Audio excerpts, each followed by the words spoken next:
Hello everybody, today we'll be analyzing Tesla as well as the EV market in the current day, and here are the questions we'll be analyzing. Let's go! The market for electric vehicles is specified to be an oligopoly, as there are a small number of firms controlling the market. EV market being an oligopoly indicates a state of limited competition along with firms having total ability to satisfy the market's needs, therefore firms have price-setting power. Currently, Tesla along with BYD is the market's top competitors, as we can see in this graph. The graph clearly shows a dominant firm of EVs being sold primarily as Tesla's Model Y and 3. If Tesla dominates and influences the market by a landslide, why isn't the EV market a monopoly? In a monopoly, there's a single seller in the market with block barriers of entry, and a full price setting power is given to that one firm. Although Tesla is dominating the market, other companies such as Ford, Mercedes, and BYD are still producing and selling their EVs. Tesla might be the top market share for EVs, however, it is not the only one, and thus it's not a monopoly. Further evidence could be shown using the HHI index. HHI, or, shows how concentrated the power in the market is. This shows how much power each firm has to drive up the price. We can determine or further prove using the numbers given to us by the HHI index whether the EV industry is indeed an oligopoly. This is the equation for the HHI. Basically, you just square the market share for each firm and then add it up. And based on the final numbers you receive, you are able to determine what market structure the industry is. Let's do some math. After all the calculations, we end up with an HHI of 1,726.06. This number indicates that the majority of sales in the EV represents an oligopoly where two firms hold the majority of the market share, and in this case, it's Tesla and BYD. There is competition between Tesla and Chinese alternative BYD. In fact, Tesla is cutting the price of its cars in Tesla as an effect of its fierce competition from its local rivals in its second biggest markets. The US manufacturer has reduced its prices by as much as 9%, kicking off a price war with BYD. Here is the payoff matrix. As we can see, both companies have a dominant strategy, meaning that regardless of what the other firm does, both firms will lower their price. The Nash equilibrium is located here. Because both companies are not colluding and not cooperating, they are not able to make their maximum profit, which would be represented here. Tesla actually is the third most popular EV in China, behind BYD and SAIC. These two firms can collude against Tesla. And if this is the case, they could create a non-colluding oligopoly. Instead, when Tesla decreases its price by 9%, so will the other firms in the oligopoly, matching Tesla's decrease in price. This makes Tesla's change in price completely pointless, not receiving any more customers than they already did, in turn making Tesla's demand very inelastic. However, for some reason, if Tesla decides to raise its price by 9%, the other firms will ignore your price change, making Tesla's demand very elastic. No one will buy from Tesla because they are sensitive to the change in price. This can be further represented by a kink demand curve. Here we can see an increase of 9% from 279,000 yuan to 305,000 yen. And because BYD nor SAIC will increase their price, there will be elastic demand, resulting in fewer consumers buying from their product. And if they decide to decrease their price by 9% from 279,000 yen to 265,000 yen, then demand would be inelastic, yet again gaining no consumers.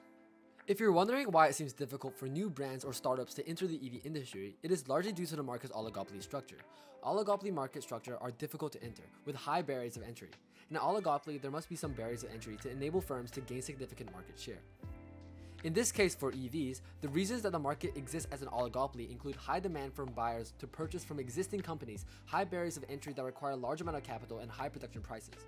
Consumers are not buying EVs, they're purchasing Teslas. In 2020, Tesla accounted for 80% of the EVs sold in the market, according to IHS market analysis. When we analyze the United States EV markets, consumers who want to buy an EV sees Tesla's vehicle as its standard.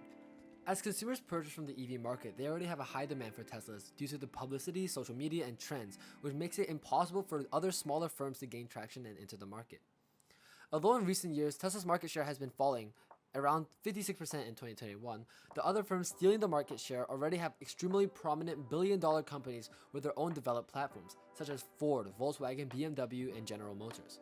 It's not hard to understand that starting your own EV firm is extremely expensive. The labor, the amount of capital, and the overall cost of production prevents new firms from entering the market. Tesla, a firm that did the impossible, quite literally starting from zero and gradually building their empire in the EV market. Their story from how they went from nothing to owning 80% of the market in 2020 is extremely impressive. However, it wasn't some random dude who decided to give EV market a shot. It was a multi-billionaire who had some resources and money to jump into the EV market and start making cars. The factory that builds Tesla cars costs $5.6 billion, not even including the cost to operate it. These prices cost too much for regular firms to start creating cars in the industry. It's too much of a risk. Even the process of hiring workers, buying land and machinery to help build these cars, transporting these cars across oceans across the world and creating advertisement to popularize these vehicles. It's not cheap and it's not an easy task to do, which is why there aren't many well-known new firms in the EV market. These are the reasons why an oligopoly, specifically the EV market, has such high barriers of entry.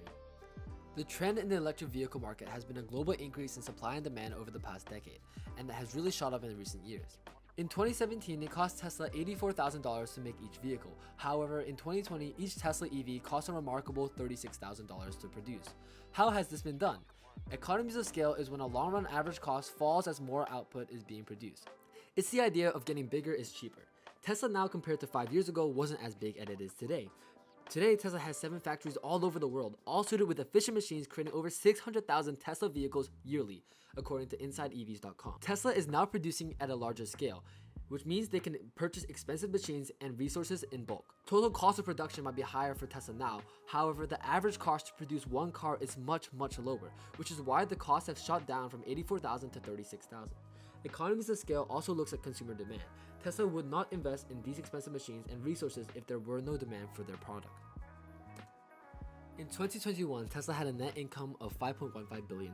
However, a better evaluation of profit would be better represented by operating income, which is a more accurate measure of a company's core profitability, since operating income excludes interest and taxes, whereas net income does not. Tesla's profits and operating income has been on the rise ever since 2019. In the most recent quarter, Tesla reported a record of $3.68 billion of income from operations, which is an 88% increase from the year before. Overall this year, Tesla has generated over $12.3 billion of operating profit. This makes sense, since the top firms of an oligopoly can make profit in the long run, unlike firms in a perfectly competitive or monopolistically competitive market. Since the beginning, Tesla had a plan to make sure they could maximize their profits. Tesla wanted to make cars for everybody, which makes sense since producing cars at a different price range will attract customers from many different backgrounds. Elon Musk, CEO of Tesla, master plan was to build a sports car, use that money to build an affordable car, and use that money to build an even more affordable car. And in 2022, he successfully achieved that goal with the Tesla Roadster along with the S3XY Tesla lineup. The pricing strategy adopted by Tesla is similar to the skimming pricing method. It first uses a higher price to obtain a higher profit margin from high-end customers, and then launches a low-price electric car to seize market shares and finally maximizing their profits. Along with all of this, Tesla wasn't just selling cars, it was also selling their technology. Tesla also sold zero-emission electric power generation products while simultaneously producing their vehicles. That was my analysis on the Tesla and EV market. Thank you.